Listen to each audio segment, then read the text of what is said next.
pakai mic.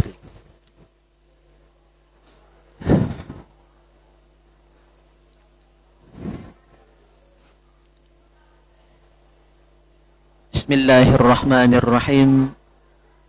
Assalamualaikum warahmatullahi wabarakatuh.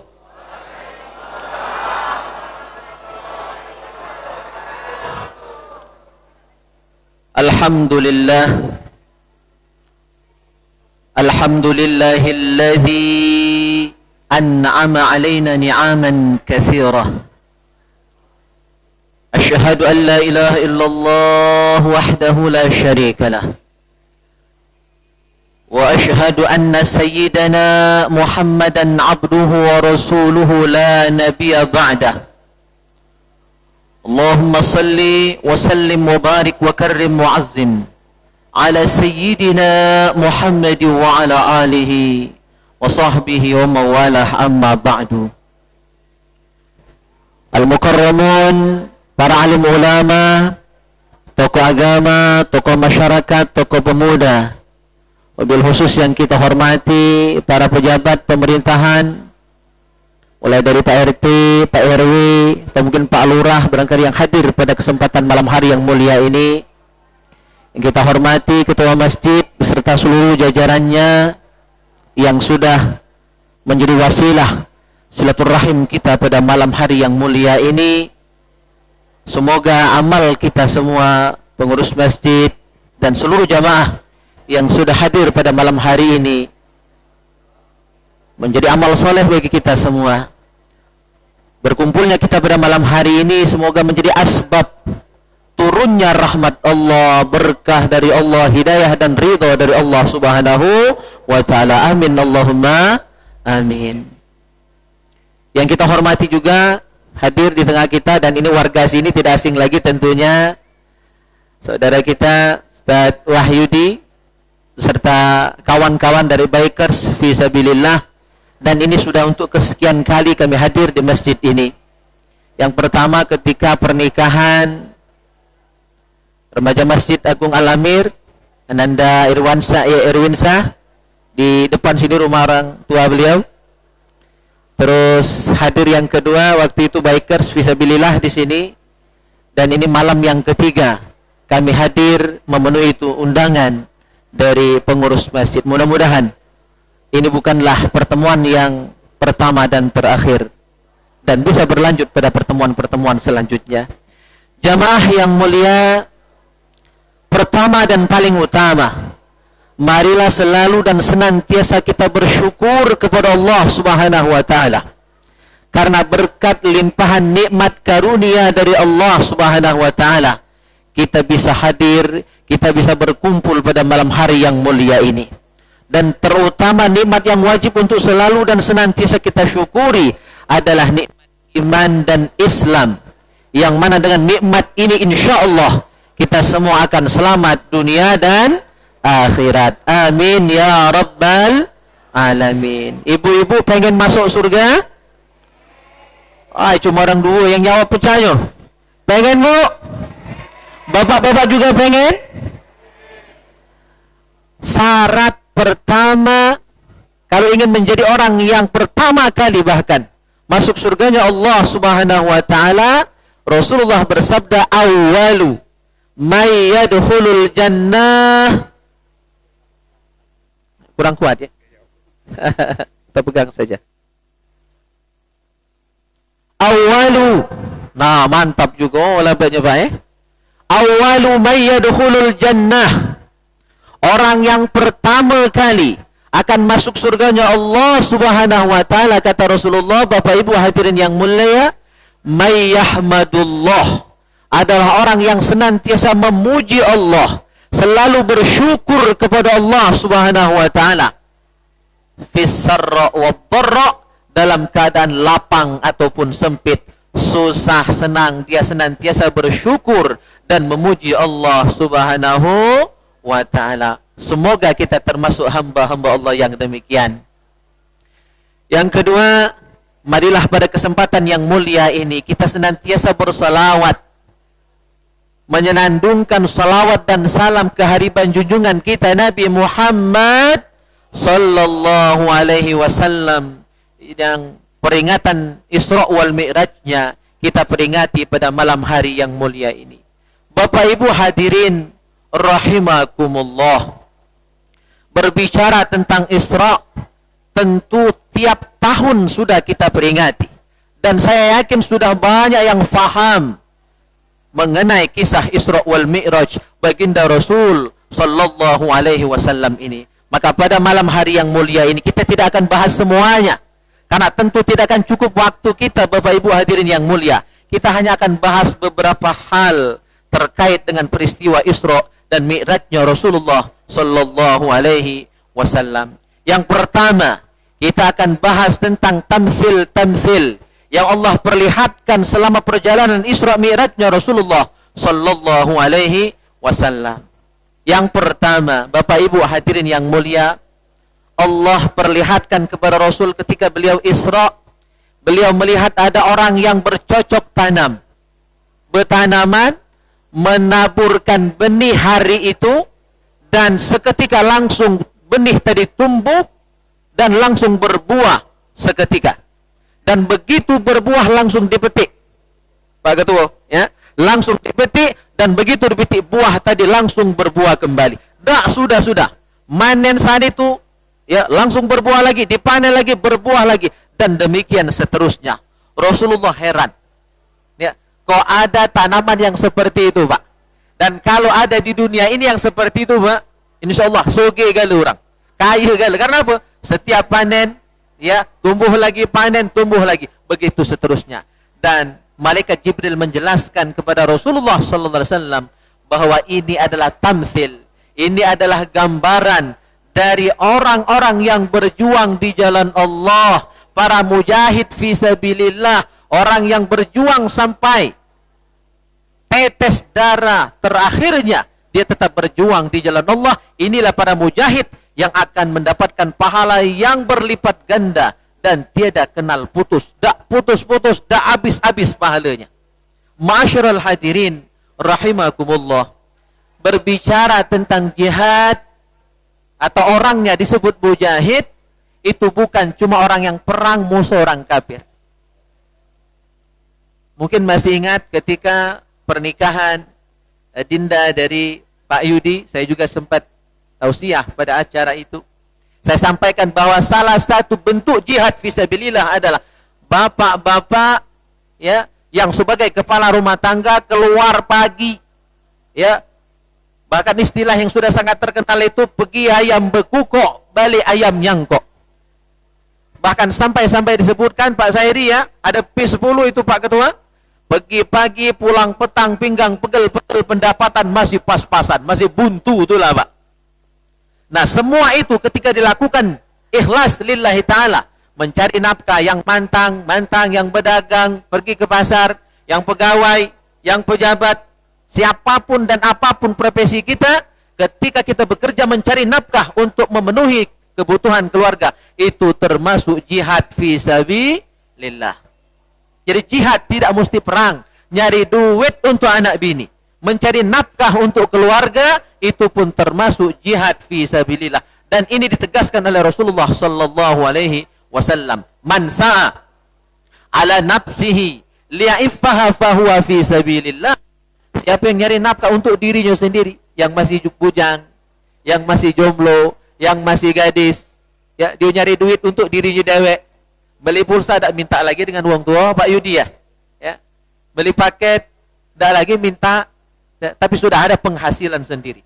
Maka orang yang mencari nafkah bahkan untuk dirinya sendiri, itu termasuk mujahid fisabilillah. Wa man sa'a ala walidayhi li'iffahuma fahuwa fisabilillah. Barang siapa mencari nafkah untuk kedua orang tuanya, ada yang nanggung nafkah orang tuanya, ya, ada yang sanggup memelihara, menjaga, mengasuh orang tuanya, dan dia tanggung seluruh kebutuhan orang tuanya, maka itu juga mujahid, pejuang di jalan Allah. Termasuk kita yang dakwah, ya, pengurus masjid, membuat program-program, Memakmurkan masjid ini dengan sholat berjamaah, nyusun jadwal khutbah Jumat, nyusun jadwal tarawih. Sebentar lagi kita akan memasuki bulan suci Ramadan. Kita berdoa, Allahumma barik lana fi Rajab wa Sya'ban wa ballighna Ramadan. Pengurus masjid buat acara seperti ini, cawisan, majelis taklim dan lain sebagainya, itu bentuk jihad fi sabilillah. Kita datang ke masjid, ya, setiap langkah kita akan dihitung oleh Allah 3 hal. Setiap satu langkah diangkat 1 derajat, dihapuskan 1 dosa, dan dicatat sebagai 1 pahala kebaikan. Setiap satu langkah itu pun termasuk jihad fi sabilillah. Maka siapapun yang berjuang dalam bentuk apapun, yang berilmu dengan ilmunya, yang kaya dengan hartanya, ya, yang pejabat dengan kekuasaannya, yang buntu dengan doanya, maka insyaallah kita akan termasuk orang-orang yang berjuang li'ila'i kalimatillah. Ini yang pertama, tamthil yang diperlihatkan Allah kepada Rasulullah sallallahu alaihi wasallam. Beliau melihat ada orang yang bertanaman, langsung tumbuh, dipetik, berbuah, dan tumbuh lagi buahnya. Yang kedua, Bapak Ibu hadirin yang mulia, Rasulullah melihat ada orang yang memegang batu yang besar, dan batu tadi dia pukulkan ke kepalanya sendiri sampai remuk, sampai hancur. Kalau jurang pakal balik alam kebuyatnya budak itu, baik, kepala sendiri, ya, dipukul, ditutus sampai hancur lebur. Tetapi bukan sekali, begitu kepalanya hancur, dibulatkan lagi, dihancurkannya lagi, dibulatkan lagi, dihancurkan lagi. Dan bukan orang lain yang memukulnya, tetapi dirinya sendiri. Rasulullah heran, ada orang yang begitu bodohnya, merusak, menghancurkan kepalanya sendiri. Maka malaikat Jibril menjelaskan, wahai Muhammad, ini adalah tamthil, gambaran perumpamaan dari umatmu yang berat kepalanya, diajak untuk memenuhi panggilan Allah Subhanahu wa taala. Berat nak ke masjid, berat nak sholat berjamaah di masjid. Na'udzubillah min zalik. Maka sungguh ini orang yang kalau jurang pangkalan balai, Pak Ketua, ini namanya bengkelok.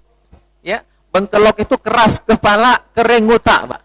Ya, diomongi berkali-kali tak dengar. Padahal setiap hari kita mendengar azan 5 kali. Hayya 'alas shalah, hayya 'alal falah.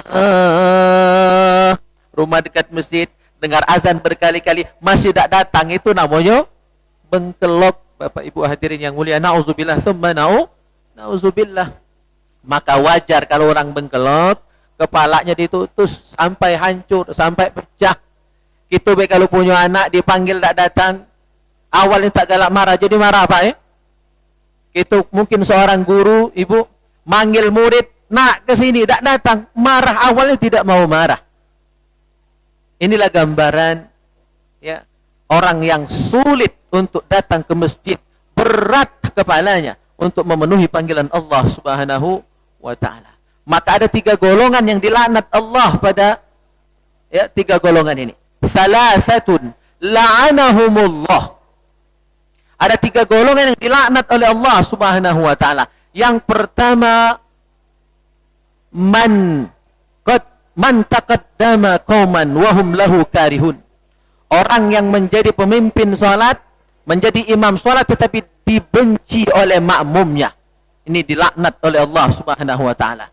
Yang kedua, wa imra'atun batat wa zawjuha 'alaiha sakhitun. Yang kedua, perempuan yang tidur di malam hari sementara suaminya marah dengan dia. Barangkali tak dikasih loka, ya.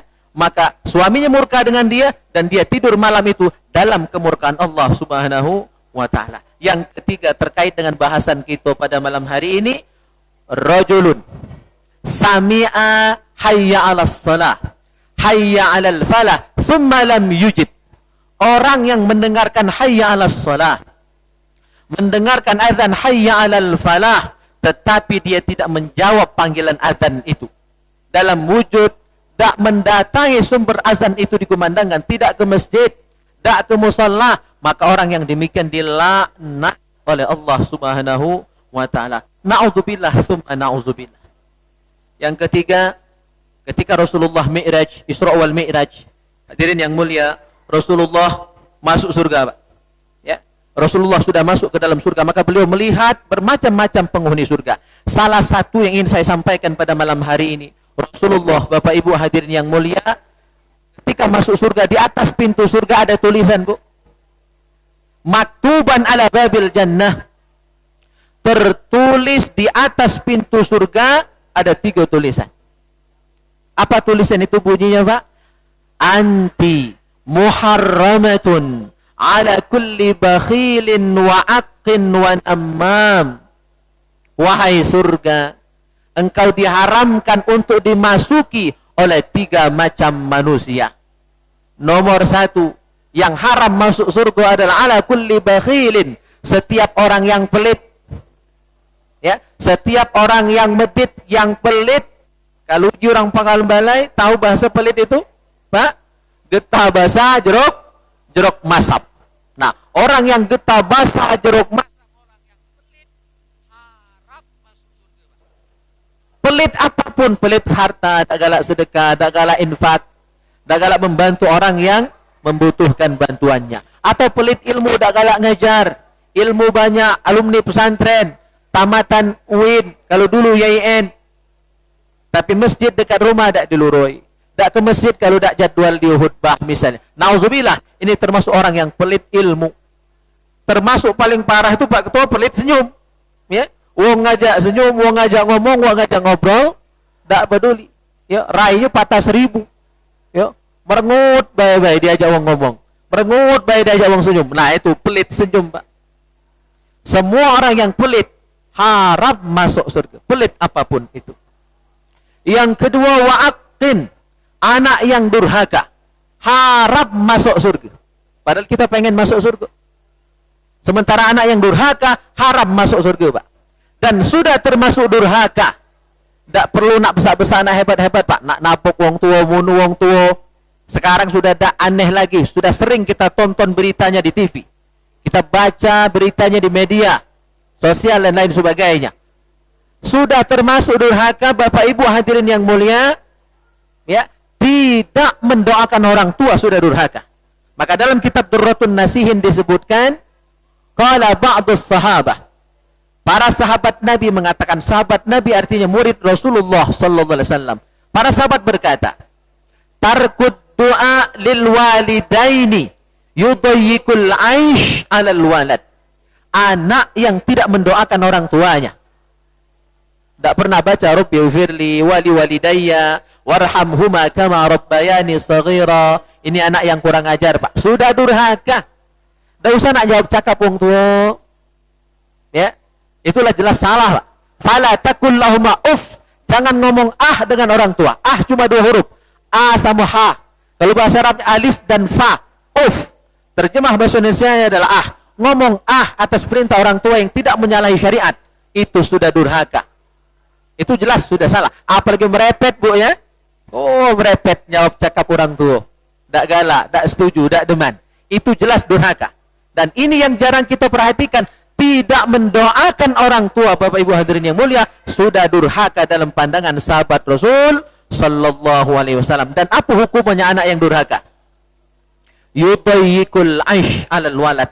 Hidupnya dipersempit, disulitkan oleh Allah Subhanahu wa taala. Hidupnya tidak bakal bahagia, hidupnya tidak bakal senang, walaupun dia punya segalanya, punya rete yang banyak, punya pangkat yang tinggi, anak banyak, bini banyak, mungkin barangkali Pak MC, ya. Tapi kalau durhaka dengan orang tua, jangan mimpi bakal bahagia dunia dan akhirat. Maka para ulama mengatakan, man asa walidayhi lam yara as-surur min waladihi. Anak yang durhaka dengan orang tua tidak akan pernah bahagia dunia dan akhirat. Yang ketiga, yang haram masuk surga dalam hadis Nabi tadi disebutkan, ala kulli namam, setiap orang yang pengadu domba, tukang pecah belah, adu sana, adu sini, buat-buat cakap. Maka dalam peristiwa Isra, orang yang buat-buat cakap, mengadu domba ini, diperlihatkan kepada Rasulullah SAW bibirnya. Ada orang yang gara-gara apa? Ternyata suka berdusta, suka buat fitnah, dan mengadu domba antara sesama muslim, bersaudara jadi ribut, ya, laki bini jadi cerai, adik beradik jadi bocor, tetangga jadi ribut dengan tetangganya gara-gara orang yang tukang adu domba. Na'udzubillah tsumma na'udzubillah. Ma'asyiral hadirin rahimakumullah. Itu di antara tamsil yang diperlihatkan oleh Allah Subhanahu wa taala kepada Rasulullah sallallahu alaihi wasallam. Ma'asyiral hadirin rahimakumullah. Berikut kita masuk pada intisari daripada peringatan Isra wal Mi'raj, yaitu perintah salat 5 waktu. Hadirin yang mulia, sangat terkenal hadisnya tentang salat ini. Sabda Rasulullah mengatakan, as-salatu imaduddin. Salat itu adalah tiang agama. Saya yakin semuanya pasti sudah hafal, apalagi Bang Yudi. Beliau ini aktif di pengajian, aktif juga di jamaah tabligh, dan beliau ketua biker fi sabilillah. As-salatu imaduddin. Salat itu tiang agama. Tapi ada yang jarang kita pikirkan dari hadis ini, Bapak Ibu hadirin yang mulia. Salat itu diumpamakan oleh Rasulullah bagaikan tiang. Ini tiang, Pak. Apa makna tiang? Kalau kita konversi ke angka dari 0 sampai 9, maka tiang ini mirip angka berapa, Pak? Mirip angka 1.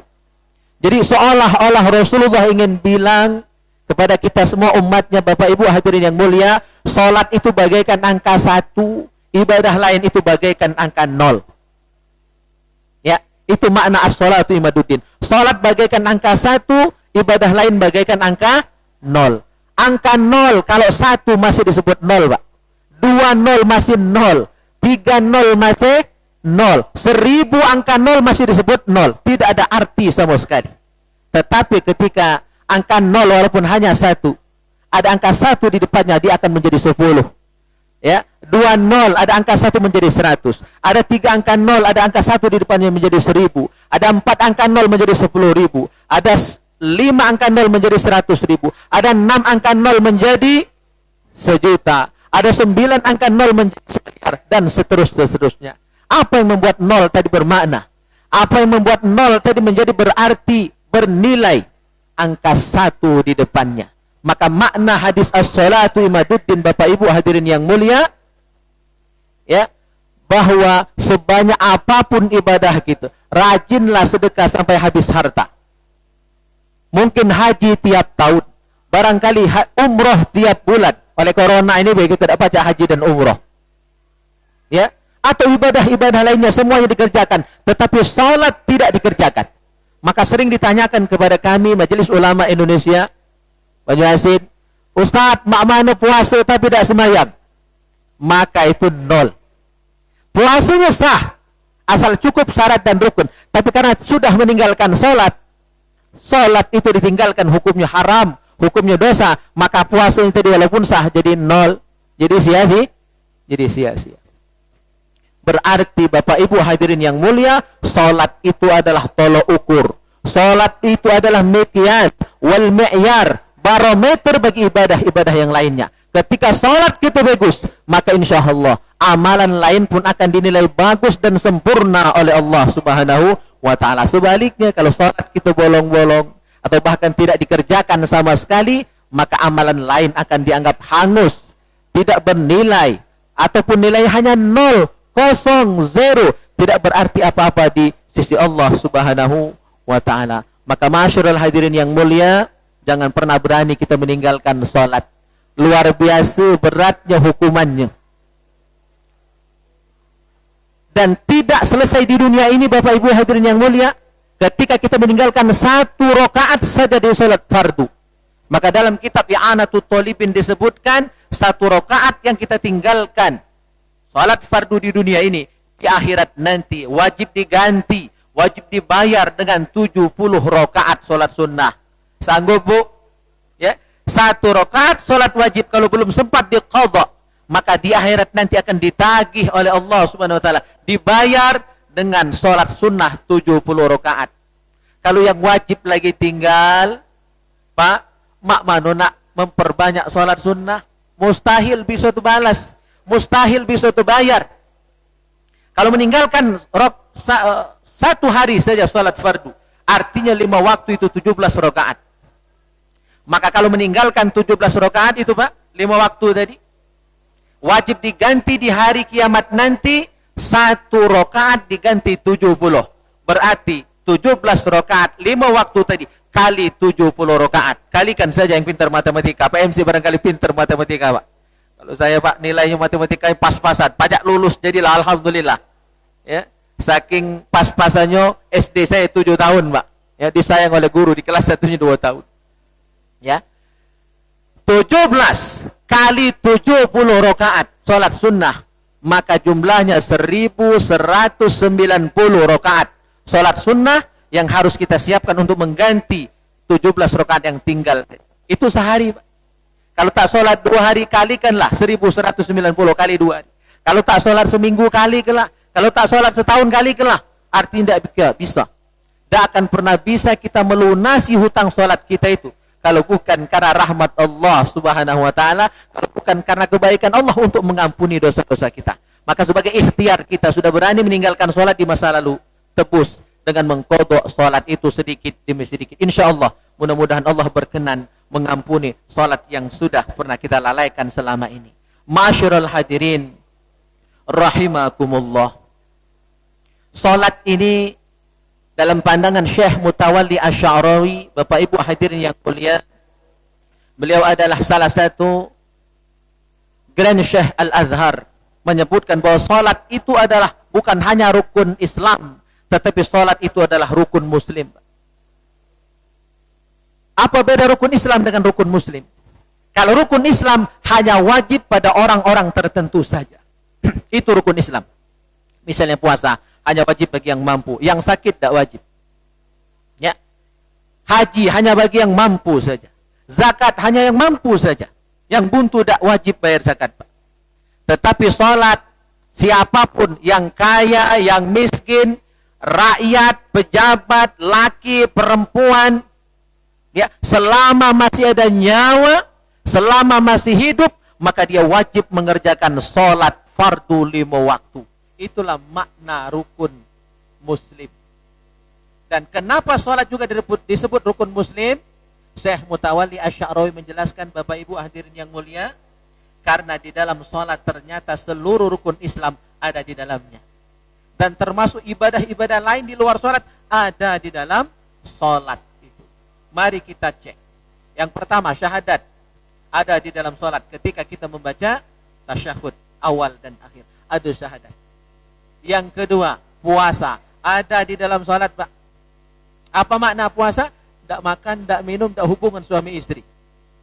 Ya, dalam sholat itu wajib. Kalau ada orang yang makan, minum selama sholat, maka sholatnya batal. Tidak usah kan berpiring-piring, ya. Tidak usah kemakan bakso pemangkok-mangkok, Bang Zairi. Ya. Makan, kalau uji orang pangkal balai itu seletanan, Pak. Tahu Pak Ketua bahasa seletanan? Ya, saya ini paham bahasa dusun dulu, Pak. Seletanan itu kita sudah makan daging, nyelip di gigi. Nah, itu namanya seletanan, Pak. Ketika kita sedang sholat, ya, misalnya sholatnya hari Minggu, baru balik kondangan, Pak. Ketika sedang baca Fatihah, keluar yang nyelip di gigi tadi. Kalau ditegok, sholatnya batal, Pak. Maka harus buang.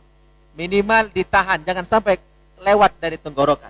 Kalau lewat dari tenggorokan, maka sholatnya batal. Makan dalam sholat, hukumnya membatalkan. Itulah puasa dalam sholat. Haram makan dalam sholat, haram minum dalam sholat. Bahkan puasa di dalam sholat, Bapak Ibu hadirin yang mulia, lebih hebat dari puasa Ramadan. Kalau puasa Ramadan cuma tidak boleh makan, tidak boleh minum, tidak boleh hubungan suami istri di siang hari.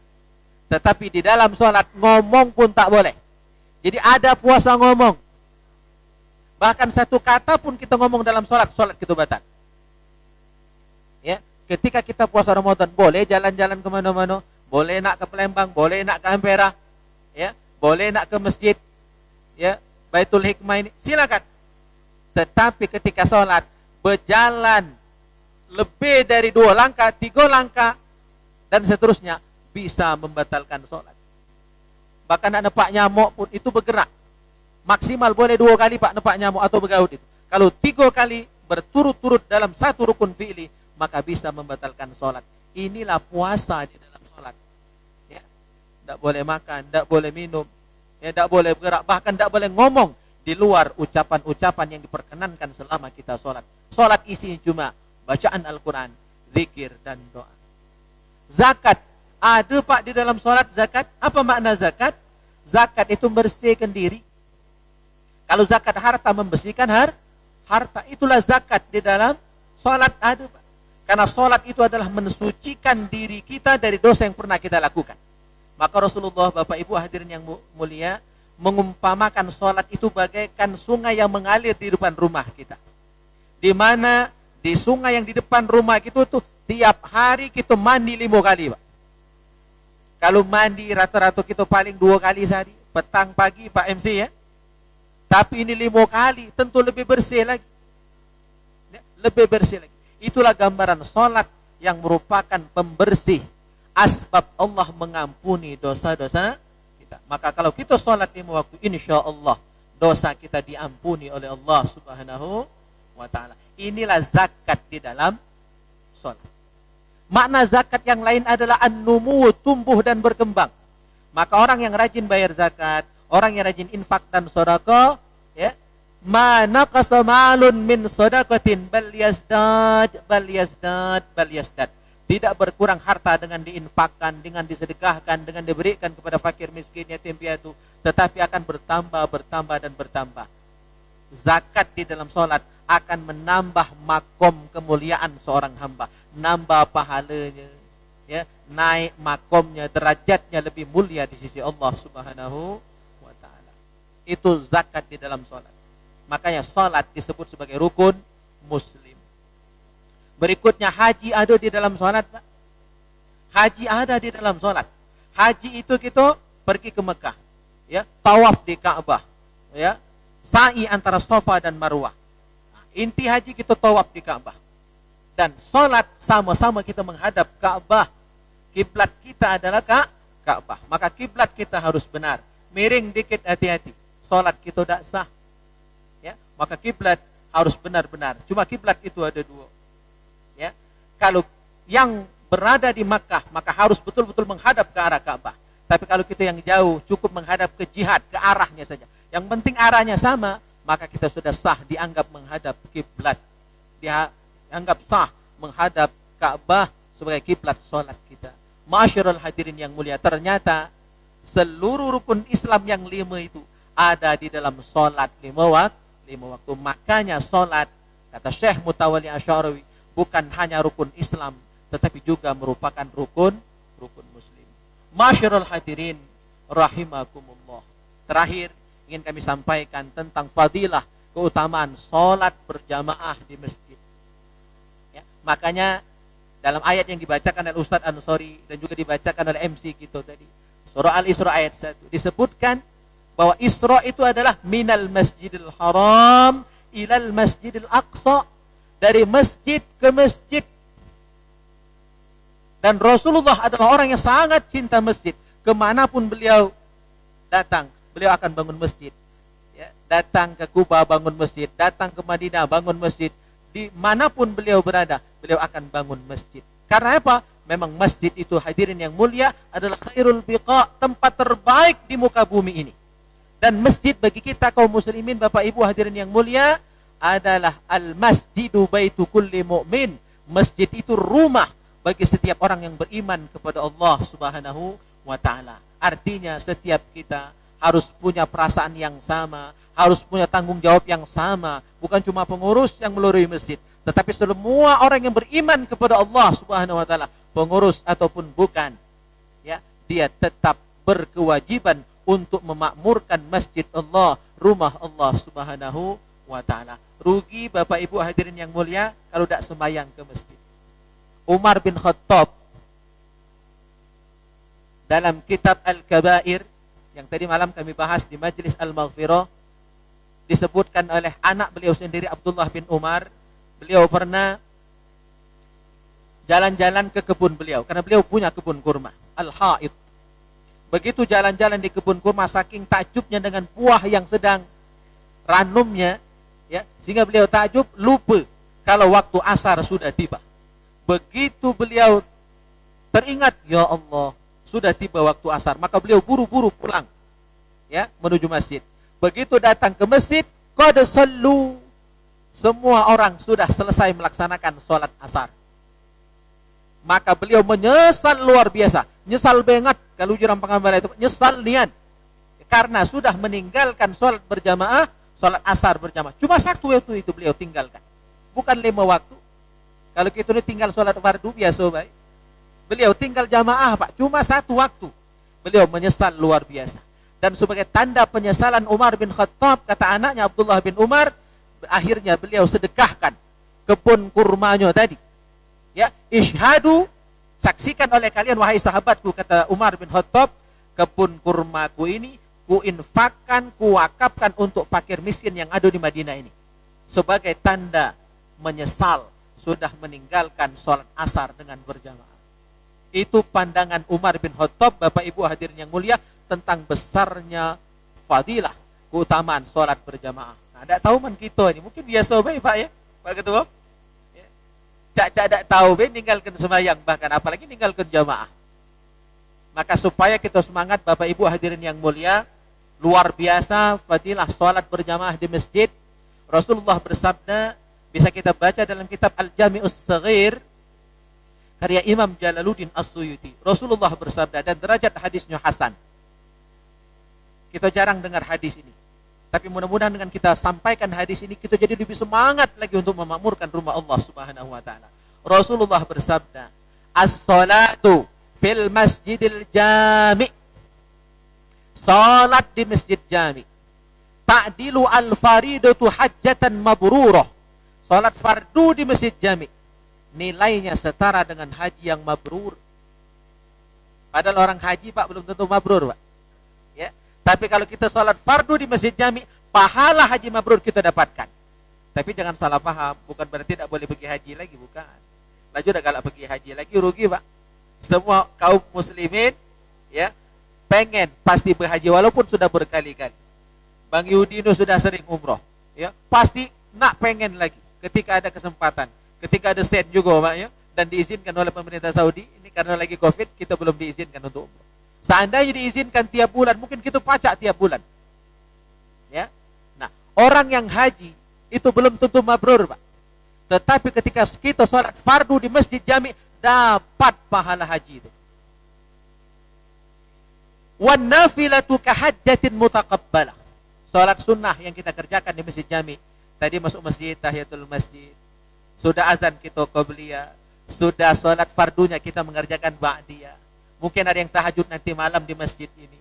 Besok pagi mungkin ada yang sholat duha di masjid ini. Maka sholat sunnah yang kita kerjakan di masjid jami' Baitul Hikmah ini, ya, nilainya kahajjatin mutaqabbalah, setara dengan haji yang sah, setara haji yang dikabulkan, yang diterima oleh Allah Subhanahu wa ta'ala. Intinya sholat di masjid sama cak dapat pahala haji. Walaupun belum pacak pergi haji. Kejar dulu pahala ini Pak.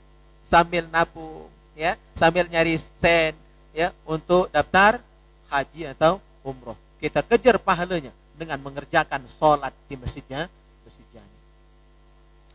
Lanjutan hadis tadi hadirin yang mulia, was-salatu fil masjidil jami' ala ma siwahu minal masajid bi 500 salatin. Salat di masjid jami' nilainya setara dengan 500 kali lipat dibandingkan salat di tempat lain. Masjid jami' ya 500, salat di rumah cuma dapat heko, cuma dapat 1 nilai, maka rugi. Ya, salat di rumah kalau pacak datang ke masjid, kecuali yang sudah ada uzur, ya, yang tua, yang sakit. Nah, yang seperti ini, ya, insya Allah dimaklumi. Tapi kita yang masih sehat, walaupun sudah berumur tapi masih gagah, dianjurkan ke masjid karena pahalanya yang luar biasa. Nilai 1 kali sholat berjamaah di masjid bi 500 sholatin, setara dengan 500 kali lipat dibandingkan sholat di rumah, sholat di musola, atau sholat di tempat lain. Hadirin rahimakumullah. Terakhir satu lagi tentang keutamaan sholat di masjid. Silakan baca dalam kitab Fathul Bari jilid 3 halaman 16 sampai halaman 17. Di sana disebutkan hadis yang sangat terkenal juga. As-salatul jama'ati afdalu min salatil fadhi bi 27 darajatan. Salat berjamaah nilainya lebih afdal dari salat dewean, 27 derajat. Sering kita dengar hadis ini, Tetapi pemahaman ulama tentang hadis ini jarang kita jelaskan, jarang kita dengarkan. Yang paling sering kita dengar, kalau kita sholat berjamaah, nilainya sama dengan 27 kali lipat sholat berjamaah. Artinya kalau tadi kita sholat isya berjamaah, itu sama dengan sholat isya 27 kali. Coba juga jangan salah paham ya Pak. Mentang-mentang berjamaah, 27 hari ke depan libur sholat isyanya Pak. Bukan Pak itu maksudnya. Ini pahalanya. Ya, setara dengan 27 kali lipat sholat sendirian.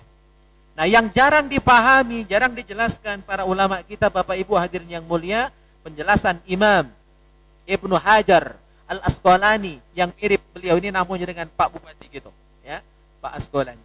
Syekh Ibnu Hajar dalam kitab itu jilid 3 halaman 16 sampai halaman 17 menjelaskan bahwa 27 derajat itu maksudnya betul-betul Allah akan karuniakan bagi orang yang sholat berjamaah 27 poin, 27 keutamaan akan Allah karuniakan untuk orang yang sholat berjamaah. Bu, nak dibahas kalau 27-nya Bu? Siap Bu? Tak akan sanggup Bu ya. Kalaupun Ibu sanggup, aku tak sanggup. Ya. Karena 27 itu kalau sikok semenit baik, setengah jam kita jelaskan. Saya hanya akan sampaikan satu saja Bapak Ibu hadirin yang mulia dari 27 keutamaan sholat berjamaah yang dijelaskan dalam kitab Fathul Bari, syarah dari Sahihul Bukhari. Di antaranya Bapak Ibu hadirin yang mulia, wa'audu barakatil kamil 'alan naqis. Audu barakatil kamil 'alan naqis. Orang yang sholatnya berjamaah maka dijamin dianggap sempurna oleh Allah Subhanahu wa taala. Pasti kita tahu di antara sekian banyak jamaah sholat isya tadi, ada yang bagus sholatnya, ada yang tidak, ada yang khusyuk, ada yang tidak, ada yang ikhlas, ada yang kurang ikhlas, dan lain sebagainya. Ya. Tetapi ketika kita berjamaah, Bapak Ibu hadirin yang mulia, yang kurang tadi disempurnakan oleh yang sempurna. Jadi yang sempurna ikut menutupi, melengkapi, menyempurnakan orang-orang yang dalam sholat berjamaah tadi kurang dalam kesempurnaannya, kurang dalam keikhlasannya, dan lain sebagainya. Maka dalam kitab Mustamil ala Arba'i Rasail karya Syekh Ahmad Zaini Dahlan disebutkan bahwa orang yang sholat berjamaah dijamin sholatnya pasti diterima oleh Allah Subhanahu wa ta'ala. Kalau dewean belum tentu Pak. Kalau dewean itu nak bagus nian baru diterima, nak sempurna nian baru diterima. Tapi kalau kita berjamaah itu bagaikan teamwork, bagaikan kerja kelompok Pak. Kita pernah sekolah dulu, pernah kuliah, pasti pernah buat tugas kelompok. Dari wong 10 dalam satu kelompok, Bang Yudi kadang-kadang yang aktif sikok 2. Yang aktif pasti cuma sikok 2. Jarang-jarang kerja kelompok itu aktif seluruhnya. Tetapi meskipun hanya 1-2 yang aktif, seluruh anggota kelompok mendapatkan nilai yang sama. Kalau dapat 10 kalau seluruh orang yang ada dalam kelompok itu. Itu juga dengan sholat berjamaah Bapak Ibu hadirin yang mulia. Maka dalam kitab Mustamil tadi disebutkan ketika kita berjamaah, Allah lihat hati sang imam terlebih dahulu.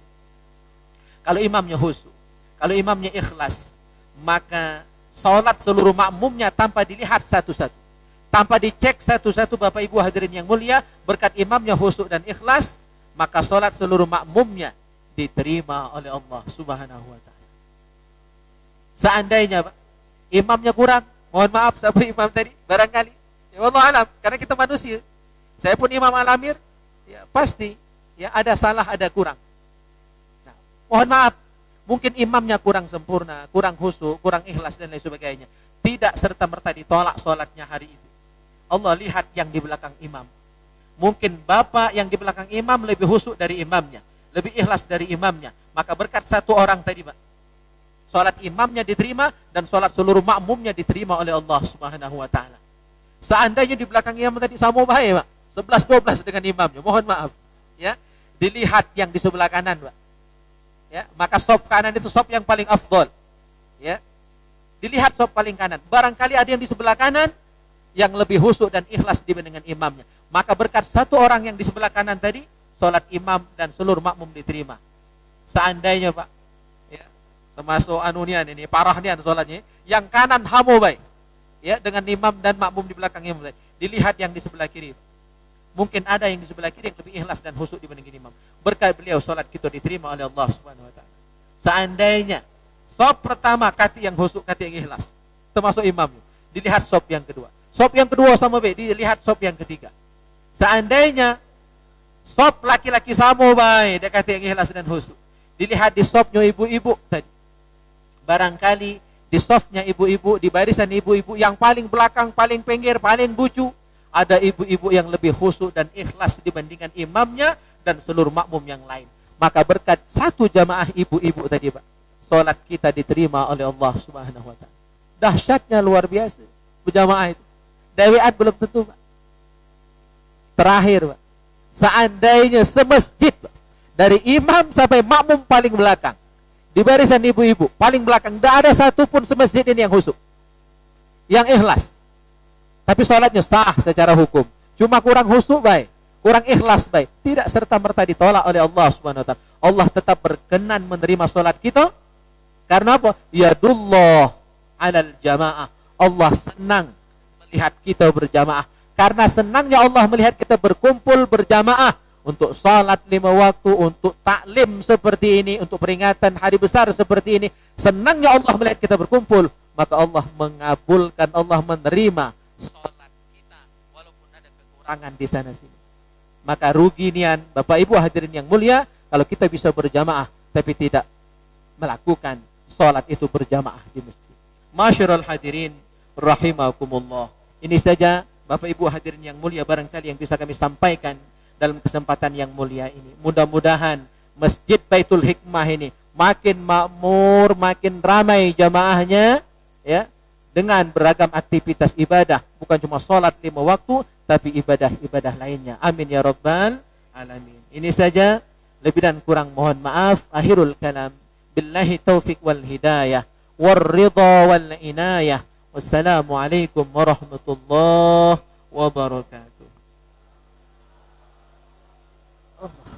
Ya. Ya, siap. Ya. Buat tanya jawab. Baik, Bapak-Bapak. Alhamdulillah kita sudah mendengarkan tausiah dari Al-Ustadz Taharudin tadi terkait dengan peringatan Isra Mi'raj, dan lebih intinya kita mengkaji tentang sholat. Tadi kata ustadznya 27 tadi nak dijelaskan kelebihan hikmah yang terdapat di sholat jamaah tadi terlalu panjang. Mungkin ini kami buka sesi tanya jawab kalau ada yang masih belum paham terhadap apa yang menjadi kajian dari Al-Ustadz tadi. Tapi sebelum jamaah Ustadz izin mewakili jamaah, karena kalau tadi Ustadz mungkin kalau soal jamaah mungkin masih banyak yang mungkin tidak sempat Ustadz. Tapi kalau sholat tadi, kalau kita tidak ngerjakannya kan tercatat salah. Nah, kata Ustadz tadi banyak yang utang nak dibayar tadi Ustadz. Palangan Ustadz untuk melengkapi oleh-oleh kami malam hari ini di ta'lim kita ini, cak mana caranya Ustadz sholat kodok itu? Apakah nak dilakukan harus sesuai dengan jadwalnya? Misalnya Isya harus dikodok dengan Isya, saat Isya, atau cak mana secara lengkapnya biar kami ini pacak nguyuri. Ya mungkin baik namanya manusia ada waktunya lalai, lupa, sehingga tinggal sholat wajib 5 waktu ini. Nah kami ini mungkin nak bayarinya. Nah tapi kalau nak nunggu Isya-nya nak dibayar saat waktu Isya. Baik Ustaz, mohon untuk penjelasannya Ustaz. Terima kasih. Sebelum kita tutup dengan doa nanti Ustaz. Tafadhol Ustaz. Ya. Terima kasih atas pertanyaannya, dan ini pertanyaan yang termasuk paling sering ditanyakan kepada kami. Jadi Bapak Ibu hadirin yang mulia, tentang mengqadha salat, ulama 4 mazhab, ya, yang sekarang sebenarnya mazhab dalam Islam itu banyak, tapi yang tetap bertahan sampai hari ini dan insya Allah sampai kiamat nanti itu hanya 4 mazhab. Karena 4 mazhab ini paling banyak pengikutnya, paling banyak muridnya, paling banyak guru-gurunya, para kiai-kiai, para syekh-syekh yang mengikuti 4 mazhab ini. Maka seluruh ulama dalam 4 mazhab sepakat bahwa sholat yang tinggal selama ini itu wajib diqadha. Jadi artinya ijma ulama, kesepakatan ulama ya bahwa mengkodok sholat hukumnya wajib. Maka kalau ada fatwa yang bertentangan dengan hal ini berarti itu bertentangan dengan ijma. Dan fatwa yang bertentangan dengan ijma wajib ditolak. Ada ya sekarang ini yang bertentangan dengan fatwa ini. Di antaranya adalah fatwa dari Ibnu Hazm Al-Andalusi dan Ibnu Taimiyah. Dan pengikut Ibnu Taimiyah saat ini sudah mulai banyak menyebarkan pemahamannya yang menyebutkan tidak wajib diqadha, cukup taubat. Tetapi pendapat ini bertentangan dengan ulama mayoritas dalam Islam ini. Jadi intinya qadha itu wajib. Berdasarkan hadis Nabi sallallahu alaihi wasallam dalam Bukhari Muslim, "Man nasiya 'anis salati aw nama anha falyusalliha idza dzakaraha." Barang siapa tertidur sehingga tidak salat atau lupa sehingga tidak salat, maka salatnya wajib dia kerjakan sesegera mungkin. Inilah dasar hukum mengqadha salat. Mayoritas ulama memahami hadis ini, kalau lupa saja wajib diqadha, kalau ketiduran saja wajib diqadha, apalagi sengaja. Ya, karena sengaja itu hukumnya lebih berat daripada lupa. Orang lupa saja wajib diqadha, apalagi sengaja. Nah, berdasarkan hadis ini, ulama sobat, mengqadha salat hukumnya wajib. Itu dulu kita sepakati. Yang kedua, pertanyaan beliau tadi, bagaimana caranya? Ada dua cara. Yang pertama, ya, sesuai jam sholat. Misalnya tadi sholat isya, ya kita mengkodok sholat isya. Nanti sholat subuh, sambil nunggu subuh, ya kan? Kita mengkodok sholat subuh. Nanti waktu zuhur, kita datang kalau bisa lebih awal, ya mengkodok sholat zuhur sambil adzan dikumandangkan. Atau kalau datangnya mepet sudah sholat zuhur, ya baru mengkodok sholat zuhur yang kemarin. Ya nanti sholat asar begitu. Gitu. Jadi per waktu, ya sesuai waktu, sesuai kesanggupan kita. Terus waktu sholat ini hanya sanggup mengkodok satu sholat saja, jadilah. Berarti sehari kita dapat jatah sehari. Itu yang pertama, per waktu sholat. Yang kedua, memilih waktu yang paling luang bagi kita. Tentu dari 5 waktu sholat, kita tidak bisa mengkodok semaksimal mungkin. Ya, barangkali waktu luang bagi kita antara maghrib dengan isya. Ini rata-rata waktu kita luang. Daripada kita sudah maghrib pulang ke rumah, lebih baik mengkodok sholat di masjid sambil nunggu waktu isya. Ya, jadi waktu kita pilih misalnya antara maghrib ke isya. Nah, maka kita mengkodok jatah untuk 1 hari. Pak. Jadi pertama kita mengkodok zuhur. Sudah selesai salam, diri lagi ngodok asar. Udah selesai salam, berdiri lagi ngodok maghrib. Udah selesai maghrib, berdiri lagi mengkodok sholat isya. Udah selesai sholat isya, berdiri lagi mengkodok sholat subuh. Udah selesai, itu jatah 1 hari, Pak. Ya, jadi langsung nyambung, sudah salam nyambung lagi, sudah salam nyambung lagi. Udah boleh 1 hari, berarti 5 waktu sudah kita kodok. Jatah 1 hari. Lihat jam, masih setengah jam lagi waktu isya. Berdiri lagi Kak, kita kerjakan lagi ke 1 hari. Sesuai kesanggupan. Oleh seperti itu. Pada intinya, Bapak Ibu hadirin yang mulia, mengkodok sholat tidak wajib pada waktu-waktu tertentu. Sesuai kesanggupan kita. Ya, yang penting kita mengkodok berupaya semaksimal. Karena ini utang. Hutang dengan manusia saja wajib dibayar, apalagi hutang dengan Allah Subhanahu wa ta'ala. Gara-gara hutang dengan manusia, itu bisa urung masuk surga, Bu. Maka dalam hadis tentang mati syahid, asy-syahidu yaghfirullahu lahu kulla dzanbihi illa ad-dain. Orang yang mati syahid itu dijamin masuk surga, Pak. Orang mati syahid dijamin masuk surga. Yang tadi kita sebut di awal, dipanen terus-menerus pahalanya. Saking besar pahala syahid itu. Tetapi meskipun semua dosanya diampuni, dijamin masuk surga orang yang mati syahid. Kalau dia punya hutang dengan manusia, dipending Pak masuk surganya. Ditunda dulu sampai hutangnya dilunasi oleh ahli warisnya. Nah, bayangkan Pak, ini hutang dengan manusia, bagaimana kira-kira hutang dengan Allah? Ya, tentu lebih berat lagi Pak hukumnya. Maka begoyur. Kita tahu, kita sadar, kita tidak akan sanggup nak ngelunasi kontan itu. Apalagi umur sekarang 60, sholat baru setahun ini Pak. Nah, itu berapa puluh tahun Pak ada sholat. Tapi Allah maha memahami kita. Ya, Allah sangat sayang sama kita. Yang penting kita ada iktikad baik. Ada niat nak bayar walaupun tak terlunas. Ya, misalnya kita baru sempat mengkodok sehari 2 hari. Ya, padahal bertahun-tahun tinggal kesembahyang. Tapi ajal keburu menjemput kita, maka insya Allah diampuni oleh Allah SWT karena sudah ada niat nak bayar. Ya kan? Kalau belum lunas kan bukan salah kita, karena kita keburu wafat. Nah, jadi digoyori, Pak. Ya, digoyori sedikit demi sedikit, insyaallah itu kita nanti bisa berhujjah ketika diadili di hadapan Allah pada hari kiamat nanti, karena kita sudah berniat. Ya, dan memang nak bayar, tapi keburu meninggal dunia. Itu bukan salah kita. Baik. Nah, itu yang bisa kami jawab. Ya. Yang jamaah, Bapak Ibu, kalau ada pertanyaan terkait mungkin permasalahan sholat dan Ustaz yang malam ini ya. Ada Ibu? Bapak-bapak cukup? Cukup kayaknya Ustaz. Biasa. Baik, selanjutnya kita akhiri majelis kita pada malam hari ini dengan doa. Untuk itu kami mintakan kembali kepada Ustaz untuk memimpin doa pada malam hari ini. Tak ketua kan? A'udzubillahi minasyaitonirrajim. Bismillahirrahmanirrahim. Alhamdulillahi rabbil alamin, hamdal hamidin, hamdal syakirin, hamdan na'imin, hamdan yuwafi ni'amahu wa yukafi'u mazidah. Ya Rabbana lakal hamdu kama yanbaghi li jalali wajhikal karim wa azim sultanik. Allahumma salli wa sallim ala sayyidina Muhammad wa ala ali sayyidina Muhammad.